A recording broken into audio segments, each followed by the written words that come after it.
Welcome to the super boring Eid recap. তো আমার ঈদ শুরু হয় খুব ভোরে গরুগুলাকে গোসল করানো দিয়ে, কারণ এগুলা আমি না করলে করবে কে। নিচে সব কিছু ঠিকঠাক পরিষ্কার করে উপরে এসে দেখলাম যে আম্মু অলরেডি খিচুড়ি বসায় দিছিল, শ্যামাই জর্দা সবকিছু অলরেডি ঠিকঠাক করা হয়ে গেছিল। দেন আব্বু বের হয়ে যাওয়ার পরে, মানে নামাজে যাওয়ার পরে আমি রেডি হওয়া শুরু করি। এই ঈদে আমি সব সময় যতটা সম্ভব হালকা পাতলা সুতি জামা নেই, কারণ সারাদিন অনেক কাজ থাকে, তার মধ্যেই জামা কাপড়ের হেসেল নেওয়া একেবারেই পসিবল হয় না। এইটা না আমার সবচেয়ে ফেভারিট একটা পারফিউম, যেটা আমাকে আমার একটা কাকু গিফট করছিল, বাট আমি দেশে কোথাও এটা খুঁজে পাচ্ছি না, অনেক খুঁজতেছি ভাই। আর আমার সবচেয়ে ফেভারিট কম্বো হচ্ছে এই দুইটা, বিউটি বি এর কোকো ফ্লেভারটা আর এইটা। এই দুইটা মিলে এত জোস একটা ফ্রেগনেন্স ক্রিয়েট করে। আব্বু আসার পরেই আমি বিজি হয়ে যাই, বিকজ কোরবানি, তারপরে আরো অনেক রিচুয়াল পারফর্ম করার একটা ব্যাপার ছিল, অ্যান্ড আমি আর আব্বু ছাড়া এগুলা করার আসলে কেউই নাই আমাদের বাসায়।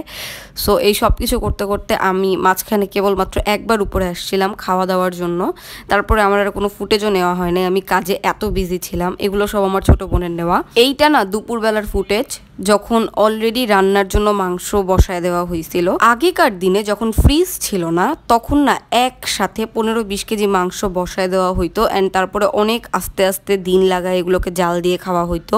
যে ট্রেডিশনগুলো এখন আমাদের বাসায় রয়ে গেছে। দুপুরের খাবারের পরে সেদিনের আর কোনো ফুটেজ আমার কাছে নাই, কারণ আমি অনেক বিজি ছিলাম, অনেক কাজ করে টায়ার্ড হয়ে গেছি। পরের দিন আমরা সকাল সকাল বের হয়ে পড়ি নোয়াখালী যাওয়ার জন্য। চাকরি সূত্রে আমার খালামুনি ওইখানে থাকেন, সো আমরা পরের দিন খুব ভোরে ভোরে বের হয়ে যাই তার ওখানে যাওয়ার জন্য। কোনো রকম ইনফর্ম না করেই না আমরা একদম হুট করে ওইখানে চলে যাই তাকে সারপ্রাইজ দেওয়ার জন্য। বাট সামহাউ সে বুঝে গেছিল, আমরা যখন তাকে নিচে গিয়ে কল দিই, she was prepared, I don't know how. Then পরবর্তী কয়েক ঘন্টা অনেক আড্ডা, খাওয়া দাওয়া, অনেক কিছু হয়, বাট আমি কেবল ঘুমাইছি ভাই, বিকজ আমি অনেক টায়ার্ড ছিলাম। লাস্ট দিন আমার উপর যে ঝড় গেছে, যে ধকল গেছে, তার উপর এত বড় একটা journey, I was feeling so tired and weak. তারপরে ঘুম থেকে উঠে আমি এই বড় এক গ্লাস কফি খাই। এটা কিন্তু কফি, অ্যান্ড এটা দেখে সবাই অনেক হাসাহাসি করতেছিল আমাকে নিয়ে, বাট কিছু করার নাই। কফি হচ্ছে আমার মুড বুস্টার, এটা ছাড়া আমি ভাই ফাংশন করতে পারি না। দেন সন্ধ্যা নামার একটু আগে আমরা হচ্ছে আমার খালামুনির ইনস্টিটিউশন দেখতে যাই। বিলিভ ইট অর নট, জায়গাটা অনেক সুন্দর ছিল, মানে আশপাশে পুকুর গাছপালা দিয়ে ভরা ছিল। গ্রামে তো এগুলো থাকেই, বাট ওইটা এক্সেপশনাল ছিল। দেন আমরা হচ্ছে একটা ক্যাফেতে বসি। ক্যাফেটা নতুন হয়েছিল, বাট খাওয়া দাওয়াগুলা এত মজা ছিল। স্পেশালি আমরা একটা চকলেট কেক খেয়েছিলাম, ওইটা আমি কোনোদিনও ভুলবো না। বের হয়ে এই একটা নুডলস খাই, এইটাও এক্সেপশনাল ছিল ভাই। আমি জানি না আমার ক্ষুধা লাগছিল দেখে এই জন্য কিনা, বাট উপরের সাদা সসটা, মানে হোয়াইট সসটা, এইটা এত মজা ছিল।